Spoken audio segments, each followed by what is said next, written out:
turn to chapter 20, verse 1. Actually, verses 1 through 3. Then came the people of Israel, the whole congregation, into the desert of Zin in the first month. And the people abode in Kadesh, and Miriam died there and was buried there. And there's no water for the congregation, and they gathered themselves together against Moses and against Aaron.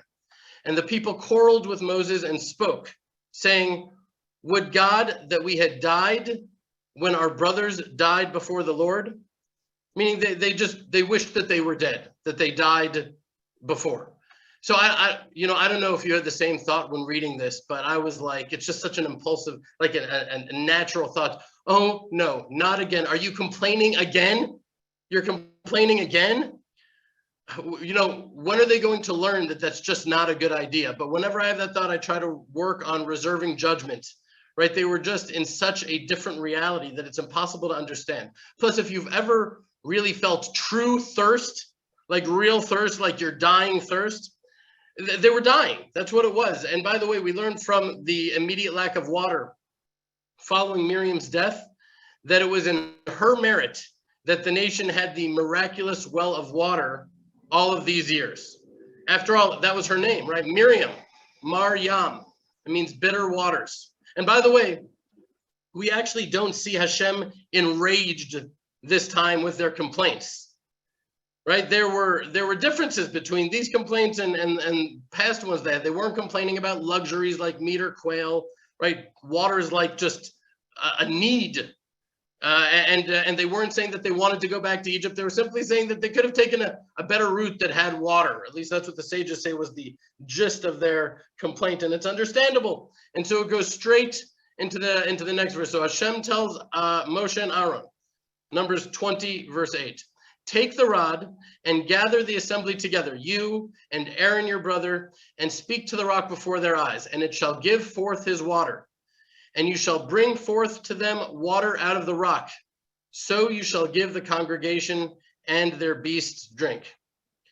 So this is an important verse, because first of all, it's a little bit confusing, right? If he has to speak to the rock this time, why does it say take the rod, as the very first verse of the portion indicates? And I'm asking that question, and I actually don't really know the answer. I don't know. Maybe someone, if you can find it, I'll look for it more.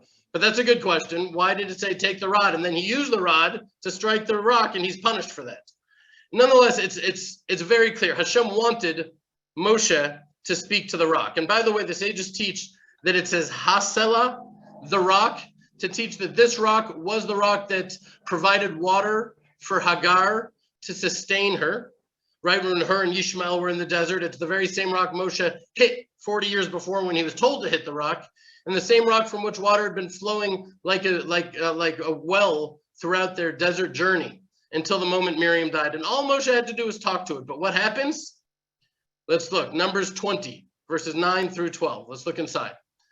And Moshe took the rod from before the Lord as he commanded him. And Moshe and Aaron gathered the congregation together before the rock. And he said to them, hear now, you rebels, must we fetch you water out of this rock?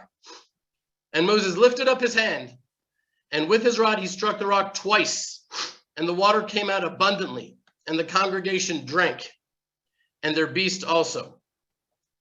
And the Lord spoke to Moshe and Aaron, because you did not believe me to sanctify me in the eyes of the people of Israel, therefore you shall not bring this congregation into the land which I have given them.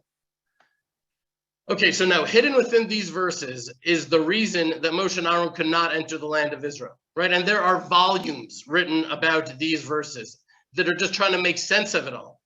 And we don't have the time to even scratch the surface on this. But let's just talk for a moment. Right, with your permission, I'd like to share just a couple that speak to me, and I know we're running out of time here.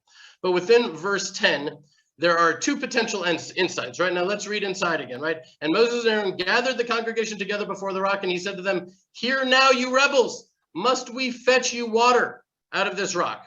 So the first insight that was shared with me many years ago by a man named Eli Yosef, and it touched me so deeply that I've carried it in my heart ever since. And he said the reason Moshe didn't enter the land was because he called the nation rebels. But it seems like they were definitely being, there's truth to that. No, it seems like sort of an accurate description, maybe not at this moment, but overall.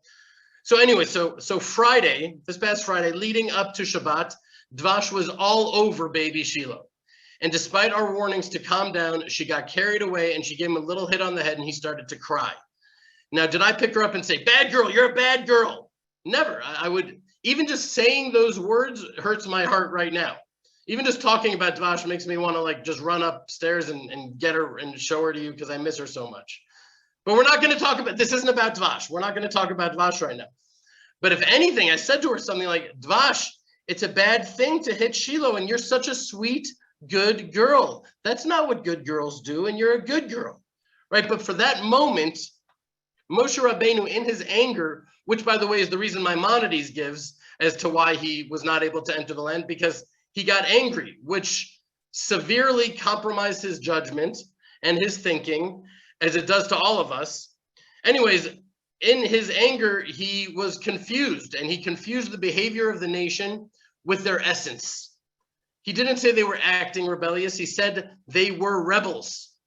Now, after what he'd been through with them, I could understand. I don't think any of us would have made it that long without bursting out in rage and calling them rebel. Maybe some of you would have. I really think so, but I'm pretty sure that I wouldn't. But nonetheless, the righteous are judged on an entirely different level than we are. And so for Moses, this was a grievous sin because the righteous have such great responsibility and he is building their self-identity. And he needs to always remember, Kol Yisrael Amchat Tzadikim. The nation of Israel are all righteous, even though it doesn't seem like that to the naked eye. Another reason given can be found in the latter part of the verse, right? Moshe said, Hamin hasela hazeh notzila chemayim, right? Meaning, shall we bring forth water from this rock? Shall we bring forth water from this rock? He said, shall we, not shall Hashem. And so he missed a critical opportunity to sanctify God's name by giving him credit. And instead he said we, right? Implying him and Aaron. And it's obvious he didn't mean that, but that's what he said, right? He said we, and he didn't say Hashem. But the reason that actually most speaks to me, I can't find a source for, but I refuse to believe that this hasn't been discussed and that it's my original idea. I don't think so. But either way, the thought that I had that just puts my heart at peace about this is about the nature of hitting versus speaking. So hitting the rock seems like, I know I'm not describing this perfectly, I need to chew on it more, but it seems like ritual.